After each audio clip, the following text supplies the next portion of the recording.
Shalom saudara-saudara yang terkasih dalam nama Tuhan Yesus. Mari sama-sama kita saat ini bersatu dalam doa. Terima kasih ya Tuhan Yesus yang baik. Kami berterima kasih atas waktu yang begitu indah yang Kau berikan kepada kami, sehingga kami dapat memiliki waktu untuk merenungkan firman-Mu. Ya Tuhan Bapa kami, saat ini kami memohon hikmat-Mu sehingga kami dapat mengerti, kami dapat memahami apa yang Engkau firmankan sehingga kami dapat melakukannya dalam kehidupan kami sehari-hari. Terima kasih Bapak, terima kasih Yesus. Kami serahkan doa kami ke dalam tangan-Mu, hanya dalam nama Tuhan Yesus Kristus. Haleluya. Amin. Marilah kita membuka Alkitab dalam Mazmur pasal yang ke-116, ya. Mazmur 116 ayat yang ke-7. Mazmur 116 ayat 7. Kembalilah tenang, hai jiwaku, sebab Tuhan telah berbuat baik kepadamu. Kembalilah tenang, hai jiwaku.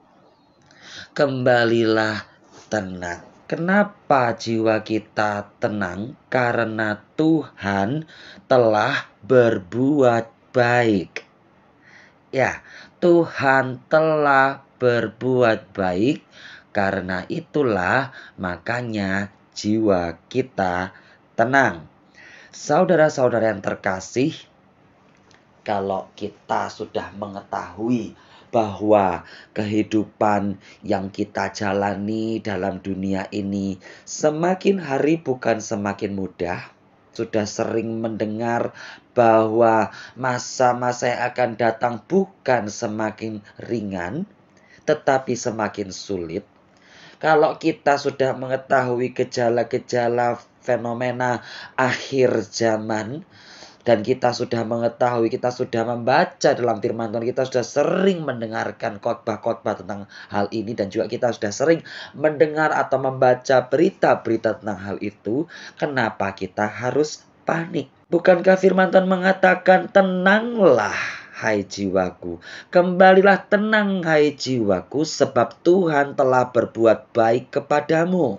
Kita kenal Tuhan, katanya begitu. Kita adalah orang-orang yang beriman kepada Tuhan, kan katanya begitu, ya kan? Kita sendiri ngomong seperti itu. Tetapi kalau begitu terjadi kesulitan, terjadi masalah yang begitu berat, kemudian yang terjadi adalah panik. Pertanyaannya, apakah itu merupakan aplikasi iman? Apakah itu merupakan bukti bahwa kita dekat kepada Tuhan? Apakah hal itu bukti bahwa dekat dengan Tuhan memiliki hikmat? Karena apa? Orang panik berarti tidak punya hikmat. Kok bisa? Kan sudah tahu akan terjadi masalah, kenapa harus panik? Kan sudah tahu bahwa hidup semakin tidak mudah. Tapi kok ia tetap aja panik, seolah-olah kita tidak pernah mengetahui, kita tidak pernah mendapatkan informasi bahwa akan ada hal yang berat. Bahwa di kedepannya hidup bukan semakin mudah. Keseperti seolah-olah hal itu adalah hal yang baru. Kemudian panik. Nah, pertanyaannya, kalau sudah panik, langkah kehidupan kedepannya apa? Kalau misal dalam sebuah peperangan, kemudian diserang oleh musuh, kemudian panik. Pertanyaan, apakah kita akan bisa menyerang balik dengan strategi yang tepat atau malah sembarangan karena panik? Nah, ya kan? Kepanikan tidak memberikan faedah apapun, malah membuat kita bertindak sembarangan, berkata sembarangan, berpikir yang tidak-tidak, berangan-angan yang aneh-aneh. Malah itu memperlihatkan bahwa tidak ada hikmat. Orang yang berpikir aneh-aneh, kemudian berkata-katanya pun juga sembarangan, apakah itu berhikmat? Tidak. Kita sudah tahu bahwa hal itu bukanlah bentuk aplikasi dari hikmat.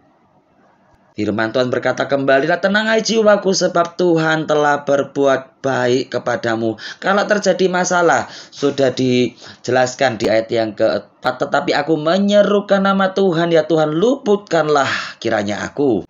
Berseru ke Tuhan, Tuhan luputkanlah aku dari masalah. Bantulah aku sehingga aku mampu menghadapi. Kemudian apa? Sudah berseru, tenang. Kembalilah tenang jiwaku, karena Tuhan berbuat baik kepadamu. Jiwa yang sehat adalah jiwa yang tidak panik, tapi tenang. Mari sama-sama kita belajar untuk menerapkan dalam kehidupan kita, memiliki ketenangan jiwa, tidak mudah panik. Karena dengan ketenangan, kita bisa mengatur dengan baik strategi apa yang harus dibangun untuk menghadapi kehidupan ini. Mari belajarlah untuk tenang. Tuhan Yesus memberkati kita semuanya. Amin.